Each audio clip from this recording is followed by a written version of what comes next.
with that kind of humility, I hope that you will also carry another kind, that along with pride also comes a recognition that success is not just about hard work, but also to some degree about luck, about the lottery of birth. And I want to challenge you a little bit here. I don't want to rain on the parade, but I think it's also important to note that one of the perils of being as successful as I think all of you are going to be in your lives and in your careers is that there's a risk that one ends up looking in the mirror and thinking, damn, that's a smart person. What an amazing hard worker. Look at all that person has done. And that's true to a point, but it also helped, I'm sure, in the great majority of our cases that you were lucky, that we were all lucky, that we were born to families that loved us and supported us, that read books to us, that had children's books in the home, that wasn't torn apart in so many ways, that gave us an opportunity for our hard work and our capacities to flourish. And one of the dangers of success that I think is not tempered with a measure of humility and perspective has to do with what might be called an empathy gap. And I think that empathy gap, again, relates to some larger trends we're seeing in the country.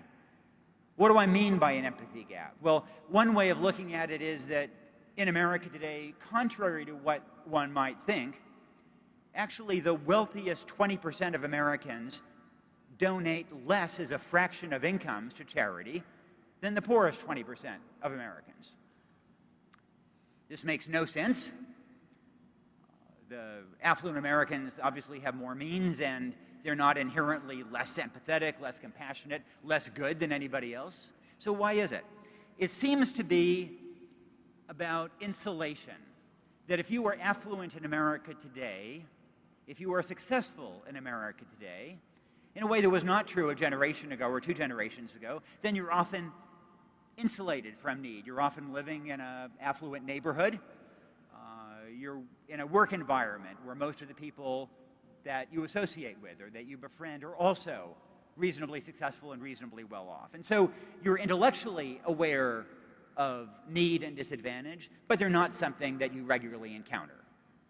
In contrast, if you are poor in America today, then every day you see people needier than yourself.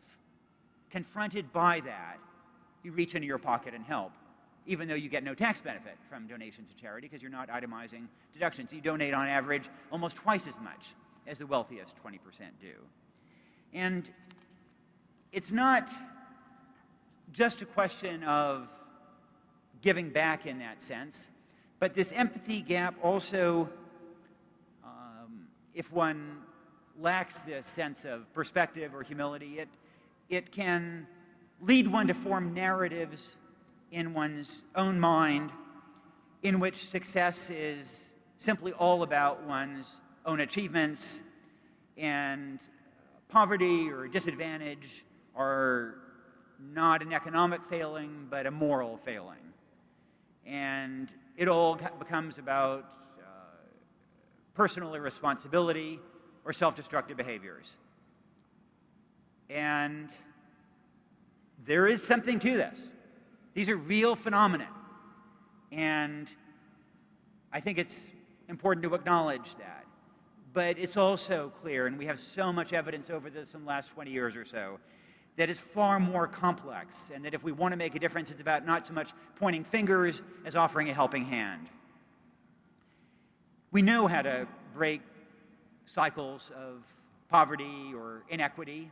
We know how to create more opportunity. And much of that, in fact, involves creating opportunity early on, investing in early childhood. And as long as we're going to have this conversation about personal responsibility, which I think is a legitimate one to have, we also have to have a conversation about our collective responsibility for those who have made it, for those who are college graduates, for those who do have opportunity to help those who have been left behind, especially kids, to help them get to the starting line.